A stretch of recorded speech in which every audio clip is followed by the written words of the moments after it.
রমজান আমার জন্য রহমত, আমার জন্য নাজাত, আমার জন্য মাগফিরাত। রোজা এত দামি এক সম্পদ। কুররাতুল ওয়াইজিন ফি দুররাতিন নাসিহিন নামক কিতাবে উল্লেখ করা হয়, একটা জন্মগত কাক, কাক চিনেন? কাউয়া, কাক কালো, কোকিল কালো, কালো মাথার কেশ, এর চেয়ে বেশি কালো মনের হিংসালেশ। নিম তিতা, নিন্দা তিতা, আরো তিতা খর, এর চেয়ে বেশি তিতা 203-এর ঘর।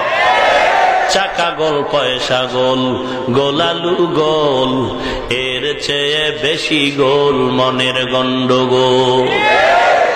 হায়াতুল হায়াওয়ানে বলা হয়েছে, উড়ন্ত পাখিদের মাঝে কাকের হায়াত বড় লম্বা।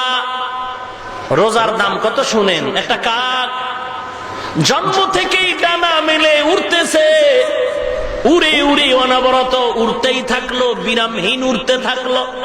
কত দূর চলে গেল, বলে দূরের কোনো সীমানা নাই। একটা জন্মগত কাক ডানা মেলে খোলা আসমানের নিচে উড়ে উড়ে এত দূর চলে গেল যে বুড়া হয়ে গেল। জন্ম থেকে বুড়া হওয়া পর্যন্ত উড়ে উড়ে যত দূর চলে যাবে, একটা রোজাদারের একটা রোজার দাম হলো এই কাক যত দূরে চলে গেল, একটা রোজার বিনিময়ে বান্দা জাহান্নাম থেকে তত দূরে সরে গেল।